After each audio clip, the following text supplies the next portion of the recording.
Now let's see how mathematics have come to the assumption that when a coin is tossed, there are 50-50% chances of getting either a head or a tail. This is purely based on experimental approach. So understanding probability through experimental approach.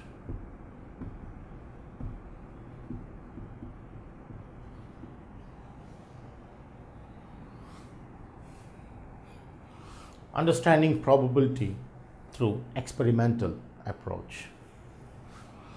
For example, let me take a coin and toss it 100 times. Say a coin is tossed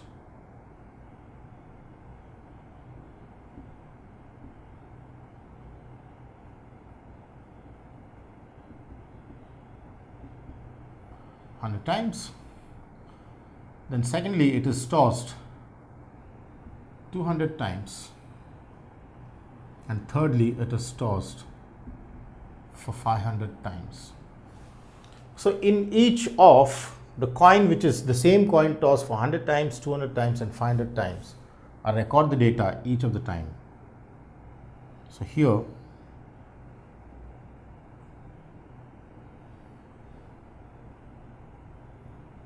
I take tossing number and I take the outcome. Say in my toss 1, I got a head. In toss 2, I got a tail.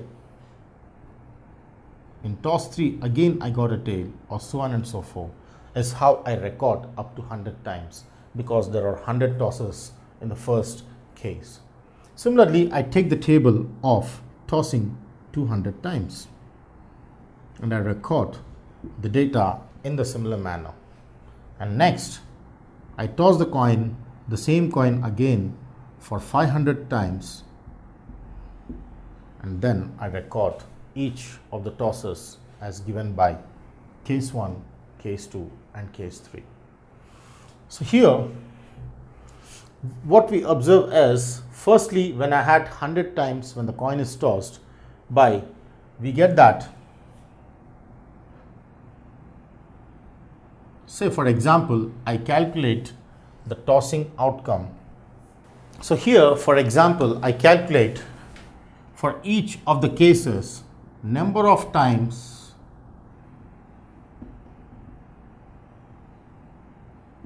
a head comes by total number of times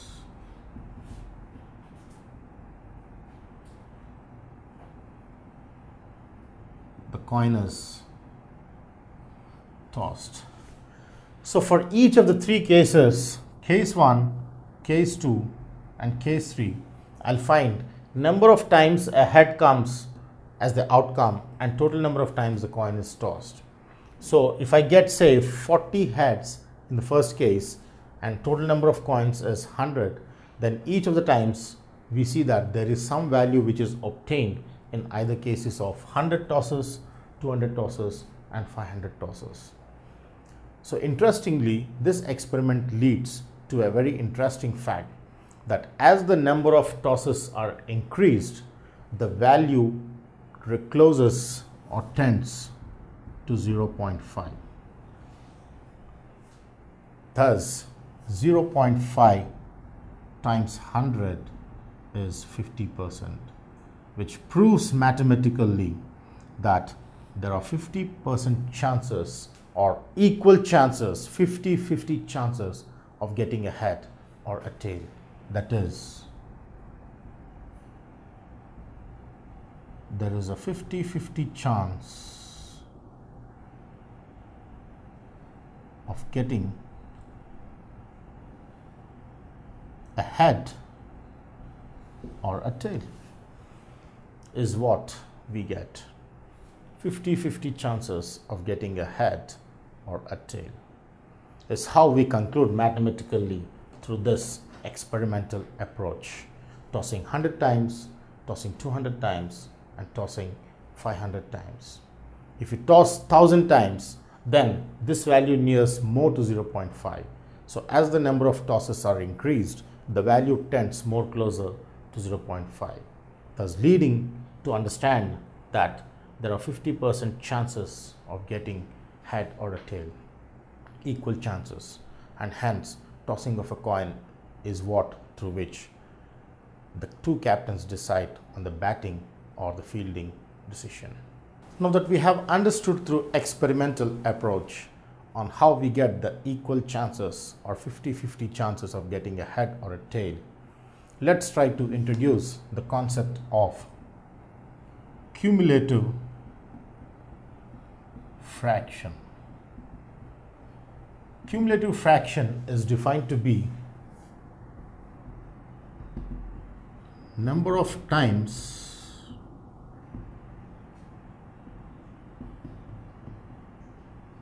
an event occurs by total number of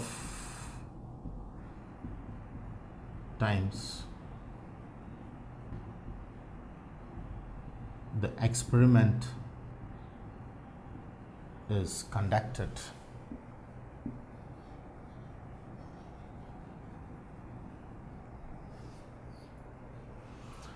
So cumulative fraction is generally denoted by the formula number of times an event occurs by total number of times the experiment is conducted.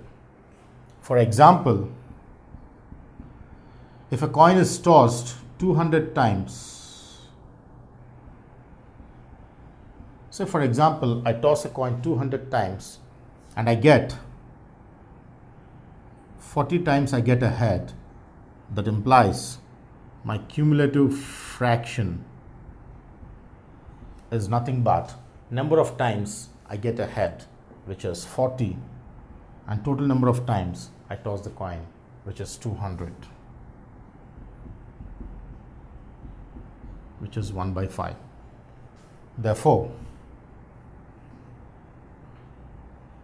chances or probability is 1/5 times 100, which is 20%.